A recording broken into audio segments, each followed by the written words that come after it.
हरे कृष्णा। स्वागत है आप सभी भक्तों का अन्वी दिव्य भक्ति में। हिंदू धर्म में गुरुवार का दिन भगवान विष्णु और देवगुरु बृहस्पति को समर्पित माना जाता है। ऐसी धार्मिक मान्यता है कि जो भक्त सच्ची श्रद्धा और विश्वास के साथ गुरुवार का व्रत रखते हैं और भगवान विष्णु का स्मरण करते हैं, उनके जीवन में सुख, शांति और समृद्धि बनी रहती है। तो आइए आज श्रद्धा पूर्वक सुनते हैं श्री गुरुवार व्रत की पावन कथा। कथा सुनने से पहले भगवान विष्णु का ध्यान करें और मन में श्रद्धा से कहें, हे प्रभु, हमारे घर परिवार पर अपनी कृपा बनाए रखना और सभी के जीवन में सुख शांति प्रदान करना। तो चलिए आरंभ करते हैं गुरुवार व्रत कथा। बहुत समय पहले की बात है। एक नगर में एक राजा अपनी रानी के साथ सुखपूर्वक रहता था। राजा बहुत दयालु, धर्मात्मा और प्रजा की सेवा करने वाला था। वह भगवान विष्णु का भक्त था और अपनी सामर्थ्य के अनुसार गरीबों और जरूरतमंदों की सहायता करता था। राजा की रानी भी धार्मिक थी, लेकिन धीरे धीरे उसके मन में धन और वैभव का अहंकार आने लगा। उसे दान पुण्य और साधु संतों की सेवा में पहले जैसी रुचि नहीं रही। एक दिन देवगुरु बृहस्पति साधु का रूप धारण करके राजा के महल में पहुंचे। उन्होंने रानी से दान देने और धर्म के मार्ग पर चलने का आग्रह किया, लेकिन रानी ने उनकी बातों को महत्व नहीं दिया और उन्हें खाली हाथ वापस लौटा दिया। देवगुरु बृहस्पति ने रानी को समझाया कि धन और वैभव हमेशा स्थायी नहीं होते। मनुष्य को सुख के समय भी ईश्वर और धर्म को नहीं भूलना चाहिए, लेकिन रानी ने उनकी बात नहीं मानी।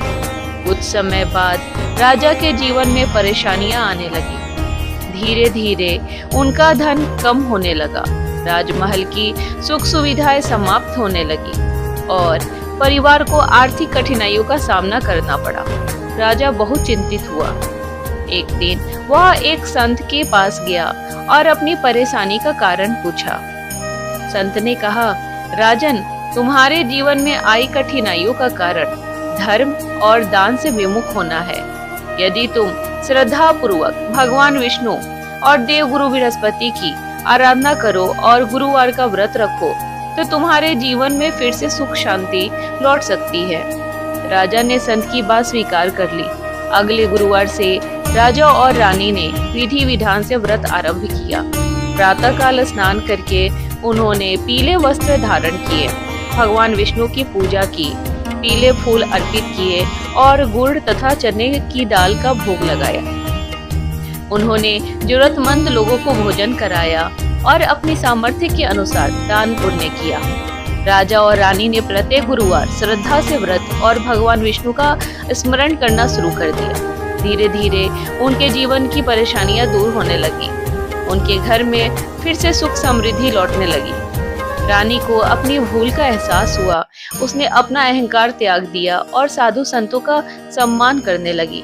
राजा ने भी यह समझ लिया कि मनुष्य को सुख और धन मिलने पर कभी अहंकार नहीं करना चाहिए।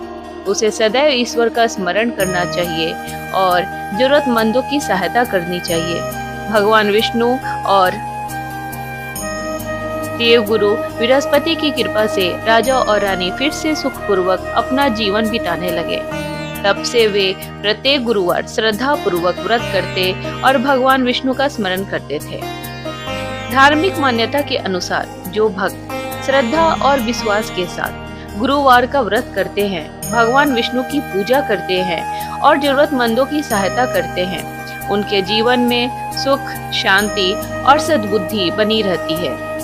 हे श्री हरि विष्णु, हे देवगुरु बृहस्पति, हमारे घर परिवार पर अपनी कृपा बनाए रखे, सभी के जीवन से दुख और परेशानियां दूर करें तथा सुख और समृद्धि प्रदान करें। जय श्री हरि विष्णु, जय देवगुरु बृहस्पति। धन्यवाद।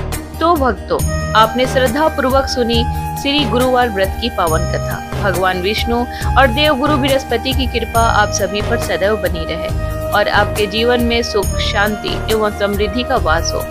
अगर आपको यह कथा अच्छी लगी हो तो वीडियो को लाइक करें, शेयर करें और हमारे चैनल अन्वी दिव्य भक्ति को सब्सक्राइब करना बिल्कुल ना भूलें। कमेंट में श्रद्धा से लिखें जय श्री विष्णु। फिर मिलेंगे एक नई भक्ति कथा के साथ। तब तक भगवान श्री हरि आपकी सभी मनोकामनाएं पूर्ण करें। जय श्री हरि विष्णु। ओम नमो भगवते वासुदेवाय नमः।